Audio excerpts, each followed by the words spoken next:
You start by selecting a photo of yourself in one layer.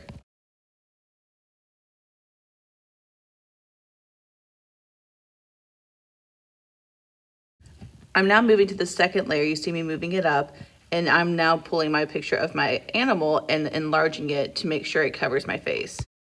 Once I have it placed where I would like it to be, I then start with holding down the eraser tool and erasing all the parts around it that I don't actually need.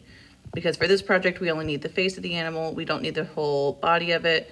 So I am erasing like a crazy lady.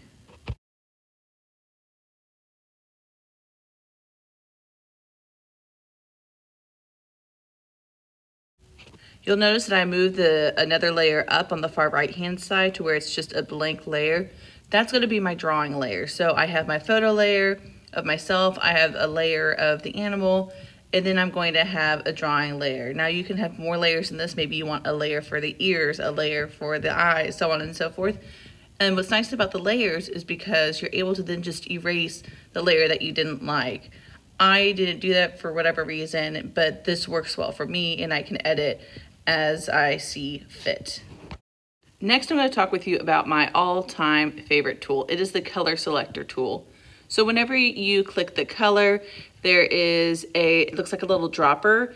If you click that dropper, that weird little arrow or cross with the circle around it will show up right there. And then it selects the color that is actually underneath it. That way you're able to actually pick up the color of the actual animal and then be able to use your actual drawing tools to be able to place that color where you would like it to go. So as you can tell, I am using this tool over and over and over again because it is my all-time favorite tool. Now, do you have to use this? Absolutely not. But is it helpful for me to at least get the basic colors that belong there? 100%. And so what you can see me do now is essentially I am just grabbing the very basic colors of my elephant. I'm going through, I'm doing a lot of layering of colors. It kind of looks really splotchy right now, but I can promise you that in the end, it'll all come together. One thing that I was struggling with whenever I was working with the elephant in particular was the trunk, because there is a lot of these strange little creases and wrinkles throughout. And so what you can see that I'm doing is that I added some dark layers first.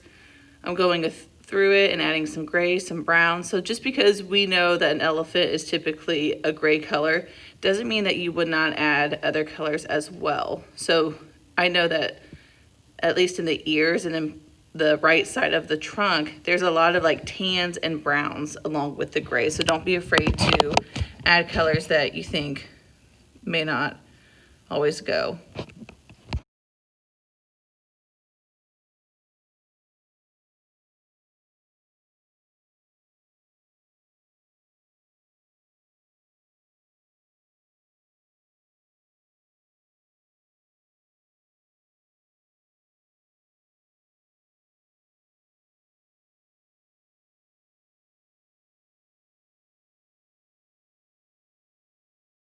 All right, so the color selector tool is my number one favorite tool. The second favorite tool that I really enjoy is this blending tool. So you can see on the far left-hand side, I've selected it there, but you can also see it above the color circle. So what this tool does is that once I've placed my color where I would like it to be, I then go through and I blend my color together. And I absolutely love this one because it starts making it look a little bit more realistic.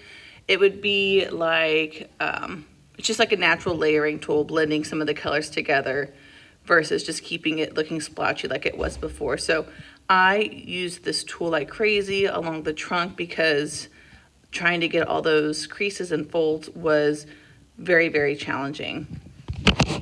The other thing I like to point about the blending tool is that you can change the size of it.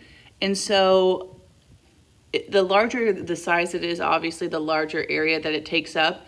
So along the trunk, I don't really need a larger brush size. Do you see how it says 15.3 right now? If I were to do this for the trunk, I'd probably do it much smaller. But because of it being the ears or the main part of the face, the brush, I'm gonna have the blending brush size be a little bit larger versus the trunk, unless I want more of the colors to blend together. What you're seeing me do next is taking my eraser tool and cleaning up the trunk area. I am slightly OCD when it comes to cleaning up my work as I go. Maybe some of y'all can relate. And so I go through and I try to just kind of quickly clean up some of those areas. And then now I'm going through and blending a few more that I didn't have before. So at this point, I have pulled my photo back in to help me form the eye area. And so I'm taking just a few of the colors, blending the basic structure. And do you see how my blending tool is at 8.4 versus, what was it, like a 15 something earlier? So a much smaller area. And then in order to zoom in and out, I am pinching my fingers throughout the screen, which I'm sure many of y'all are familiar with. If you look on the far right-hand side, you have my photo, there is the photo of the animal, then there's my drawing. The photo of the animal has an eyeball that with a dash to it, meaning that we don't see that layer.